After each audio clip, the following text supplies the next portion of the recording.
परमेश्वर ने ऊंचा किया, इसलिए वो कहता है मैं तेरी इज्जत को बढ़ाने के लिए आया हूं।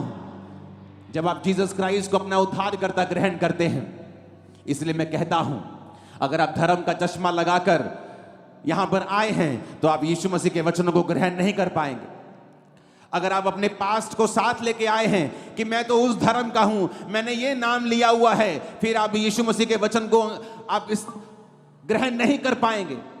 जो फायदा आपका होना चाहिए वो नहीं हो पाएगा, क्योंकि आप इस दुनिया के संसार की चलाए चल रहे हैं।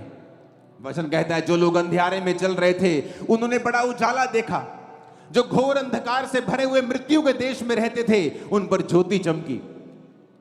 आज लोग मृत्यु के साए में रहते हैं। हर घर में कैंसर का आत्मा काम कर रहा है, हर घर में बीमारियां हैं। मृत्यु के देश में रहने का मतलब ये नहीं कि सब मर रहे हैं, किसी का बिजनेस मरा, किसी की फैमिली मरी, कोई अंदर से मरा, कोई बाहर से मरा हुआ है। लेकिन यीशु मसीह ने कहा जो लोग घोर अंधकार से भरे हुए मृत्यु के देश में रहते थे उन पर ज्योति चमकी। परमेश्वर ने उनको जीवन दिया। प्रभु यीशु मसीह जब सुसमाचार सुना रहे थे तो वचन कहता है एक नाइन नामक नगर से एक लौते विधवा के पुत्र को लोग ला रहे थे। अर्थी के ऊपर ला रहे थे तो सब लोग रो रहे थे कि एक ही विधवा का बेटा था, खुद विधवा थी, एक लौता पुत्र मर गया और सब रो रहे थे। और वचन कहता जब जीसस क्राइस्ट ने उनको देखा तो जीसस ने देखा मैं आ चुका हूं, अगर मैं तुम्हारे जीवन में हूं तो तुम्हारे जीवन में मृत्यु नहीं रह सकती। बाइबल कहती वो तरस से भर गया और जाकर उस मुर्दा देह को छुआ और उसका बेटा उठ गया। मैं आपको बता रहा हूं आज बहुत से मुर्दे उठ खड़े होने वाले हैं, आपके मुर्दा बिजनेस उठ खड़े होने वाले हैं, मुर्दा परिवार उठ खड़े होने वाले हैं। आज जीसस के जी उठने की सामर्थ आपकी लाइफ में काम करने वाली है। आमीन खड़कने वाला चाहिए चर्च। वचन कहता है तूने जाति को बढ़ाया, तूने उसको बहुत आनंद दिया। वे तेरे सामने कटनी के समय का सा आनंद करते हैं। वे ऐसे मगन हैं जैसे लोग लूट बांटने के समय मगन रहते हैं। अगर आपने कल की मीटिंग, कल शाम की सेलिब्रेशन जो लोग अपने आप कर रहे थे, आज सुबह की सेलिब्रेशन देखी होगी जो लोग कर रहे थे, अगर आपने उन लोगों के आनंद को अगर आपने देखा होगा, आज सुबह के वो सब, कल शाम के वो सब जो नाच रहे थे, आज सुबह, कल शाम, कल रात, आपने वो आनंद जो यहां थे उन्होंने देखा था। आज सुबह आप नाचते हुए आ रहे थे, आनंद मनाते हुए आ रहे थे। ऐसा क्या हो गया? ऐसा आनंद आपने किसी धर्म में नहीं देखा होगा, कहीं नहीं देखा होगा। इतना आनंद क्या हो गया? क्या इन्होंने कोई नशा किया है? नहीं। पर वचन कहता है तूने उनको बहुत आनंद दिया। कहता वो कटनी का आनंद कर रहे हैं, जैसे कटनी नहीं होती और किसान आनंदित होता है क्योंकि उसको मालूम है जो आड़ती उसे पैसे लिए हैं उसका कर्जा खत्म हो जाएगा। अब मेरे घर में बाथरूम बन जाएगा, मैं पैसों से अब नया घर बना लूंगा, 2 कमरे और डाल लूंगा, 4 खेत और 2 खेत और किराए पे ले लूंगा, 1 खेत अपना ले लूंगा। कहता कटनी पर आनंद होता है। कहता तूने अपने लोगों को कटनी का सा आनंद दिया है।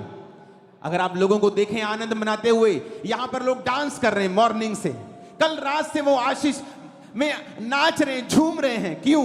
क्योंकि वचन कहता है उसने तुम्हें कटनी का सा आनंद दे दिया है, तुम ऑलरेडी ले चुके हो। कहता वो ऐसे मगन हैं जैसे लूट बांटने के समय लोग मगन होते हैं। किसी की लॉटरी लग जाए, देखते वो कैसे मगन होता है, वो कैसे आनंद मनाता है। वैसे ही आनंद आज क्रिश्चियन लोग कर रहे हैं, जो आत्मा से भरे हुए हैं। वैसा ही आनंद आज आप लोग कर रहे हैं। ये किसने दिया? परमेश्वर ने दिया।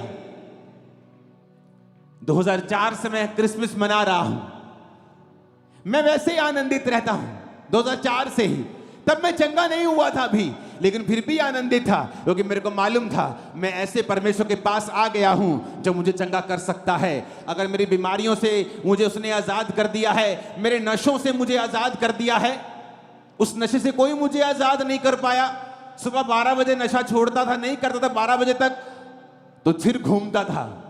मैं आनंदित था 2004 में कि परमेश्वर ने मुझे आजाद किया। 5 में, 6 में, 7 में, आज 24 आ गया, 20 साल हो गए, मैं आनंद में झूम रहा हूं, क्योंकि यह आनंद मुझे किसी इंसान ने नहीं, परमेश्वर ने दिया है। किसी इंसान ने दिया होता तो जब वो मुझसे नाराज होता, मुझसे छीन लेता। ये तूने मुझे बर्थडे विश नहीं किया, दे मेरा आनंद। तो मेरे कहने में आया नहीं, मेरा आनंद वापस कर दे। लेकिन बाइबल कहती है आनंद तुम्हें परमेश्वर ने दिया है, और यही आनंद वो देने के लिए इस पृथ्वी के ऊपर आया। मैं आपको बता सकता हूं, आज लोग फेक लाइफ जीते हैं, खरबों रुपया होने के बावजूद भी वो खुश नहीं है, आनंदित नहीं है।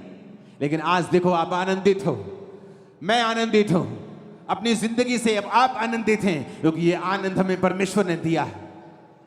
उसने कहा तूने जाति को बढ़ाया, तूने उनको बहुत आनंद दिया है। 4 आयत में लिखा, क्योंकि तूने उनकी गर्दन पर के भारी जुए, उनके पहंगे के पांस और उन पर अंधेर करने वालों की लाठी और उन सबों को ऐसा तोड़ दिया है जैसे मिधानियों के दिन में किया था। क्योंकि युद्ध में लड़ने वाले सिपाहियों के जूते और लहू में लथड़े हुए कपड़े सब आग का कोर हो जाएंगे। 6 आयत में लिखा, क्योंकि हमारे लिए एक बालक उत्पन्न हुआ। खींच के हालेलुया बोलो जरा। हमें एक पुत्र दिया गया है, हालेलुया। प्रभुता उसके कांधे पर होगी, उसका नाम अद्भुत युक्ति करने वाला, पराक्रमी परमेश्वर, अनंत काल का पिता और शांति का राजकुमार रखा जाएगा। उसकी प्रभुता सर्वदा बढ़ती रहेगी, उसकी शांति का राज का अंत ना होगा। इसलिए वह उसको दाऊद की राजगद्दी पर इस समय से लेकर सर्वदा के लिए न्याय और धर्म के द्वारा स्थिर किए और संभाले रहेगा। सेनाओं के यहोवा की धुन के द्वारा ये हो जाएगा।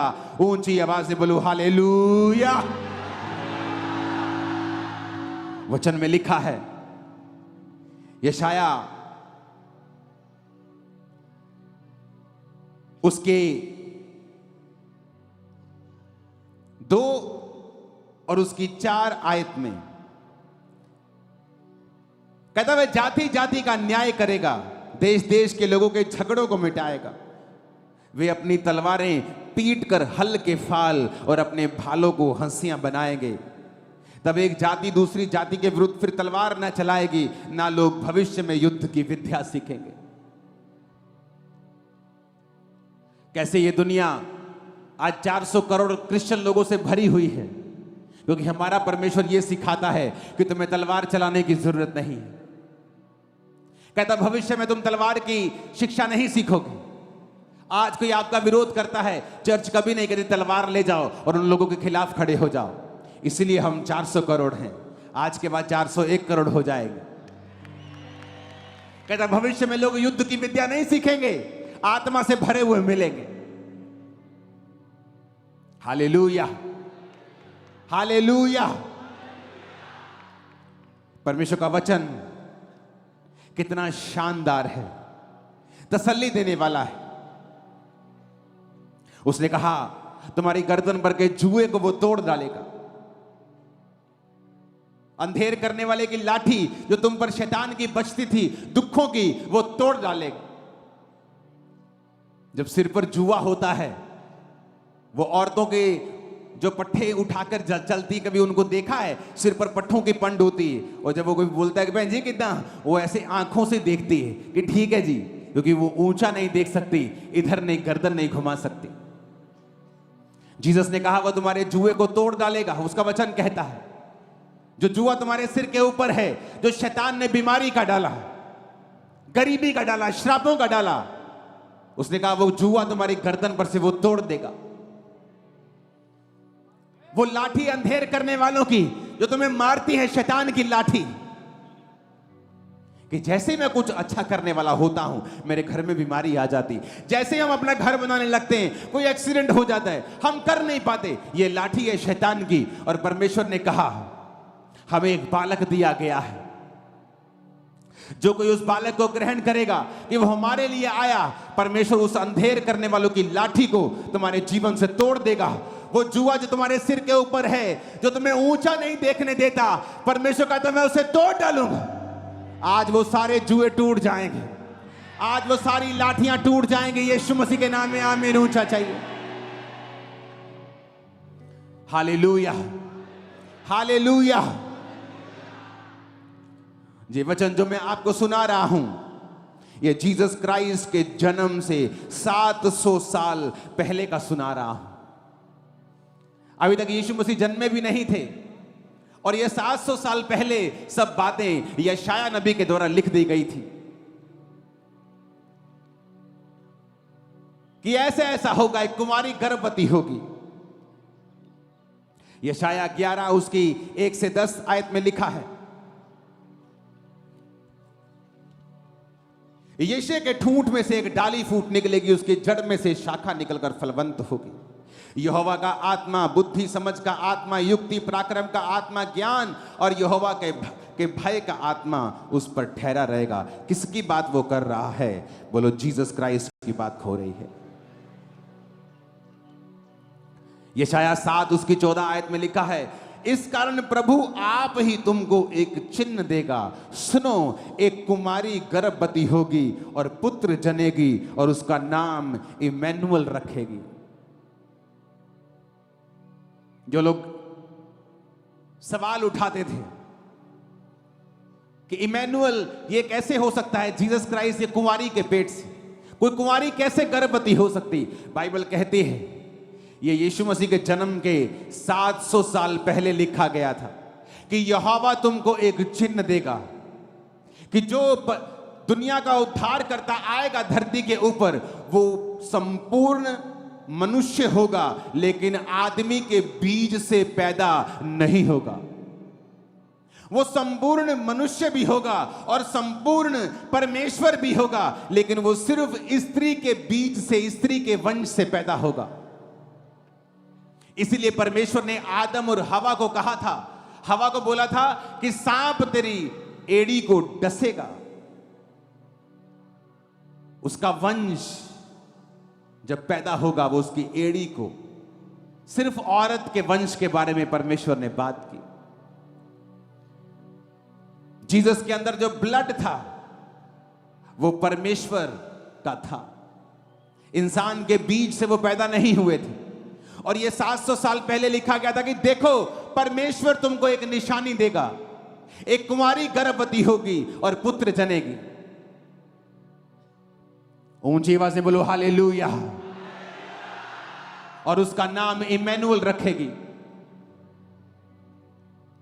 एक कुंवारी गर्भवती होगी,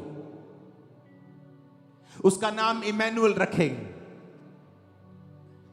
बुद्धि का आत्मा, समझ का आत्मा, पराक्रम का आत्मा, ज्ञान का आत्मा उसके ऊपर होगा। बाइबल यह भी कहती है यहोवा का भय जीसस क्राइस्ट को सुगंध सा भाएगा।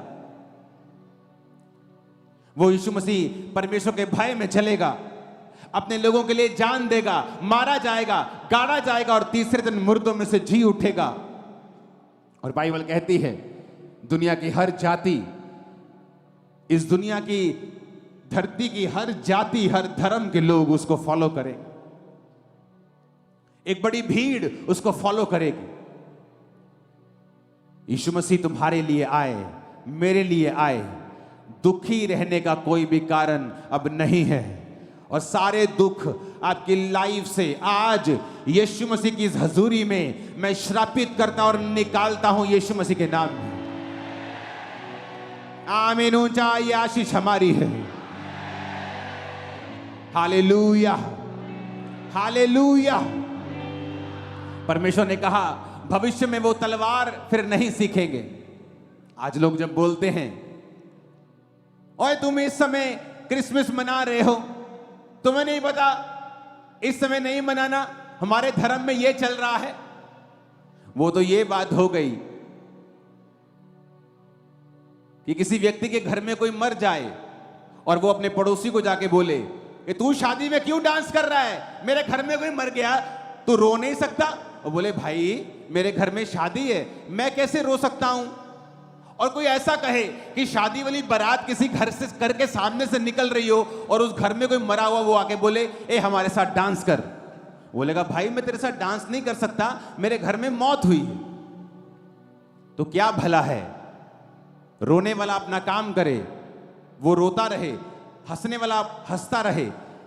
उसके रोने का समय और है, इसका समय और है, तो दोनों अपना अपना काम करो।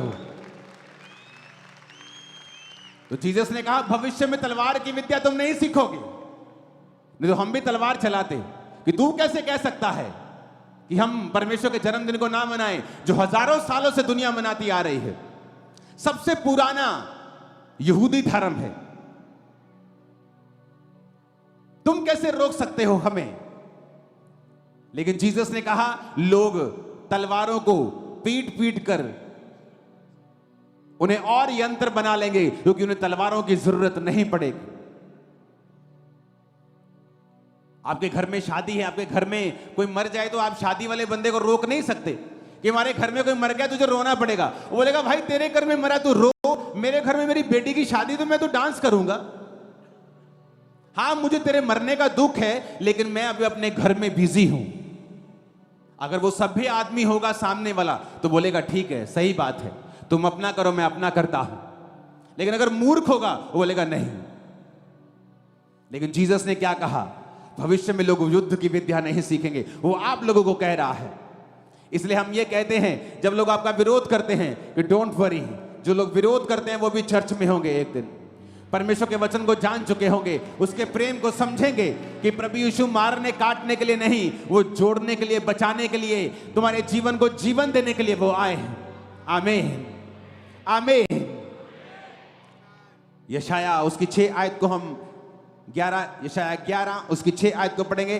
तब भेड़िया भेड़ के बच्चे के संग रहा करेगा, चीता बकरी के बच्चे के संग बैठा करेगा, बछड़ा और जवान सिंह और पाला पोसा हुआ बैल तीनों इकट्ठे रहेंगे और एक छोटा लड़का उनकी अगुवाई करेगा। सारे काम इम्पॉसिबल हैं। भेड़िया भेड़ के बच्चे के संग कहता कैसे बैठ सकता है? लेकिन बाइबल यह कहती है कि जो शाऊल था, पौलुस बन गया बाद में, वो एक भेड़िया था।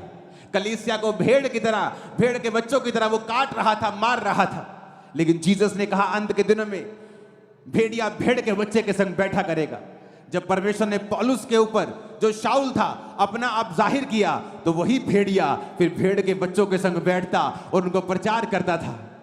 वही लोग जो आज आपका विरोध कर रहे हैं, आप ही के संग इसी चर्च में, दुनिया की हर चर्च में बैठे होंगे, आप ही के संग आराधना करते होंगे, परमेश्वर के नाम की महिमा कर रहे होंगे। Hallelujah hallelujah. ये जीसस क्राइस्ट का सुसमाचार है। वो बंधनों को तोड़ने के लिए आया, अंधेर की लाठी को तोड़ने के लिए आया, बांस को कहता तोड़ने के लिए आया, तुम्हारे सिर के बोझ को, तुम्हारे जुए को वो तोड़ने के लिए आया, तुम्हें महिमा देने के लिए आया, तुम्हें आदर देने के लिए आया। यशाया 11 उसकी 4 आयत में लिखा, परंतु वह कंगालों का न्याय धर्म से और पृथ्वी के नम्र लोगों का निर्णय खराई से करने के लिए आया। यीशु मसीह ने कहा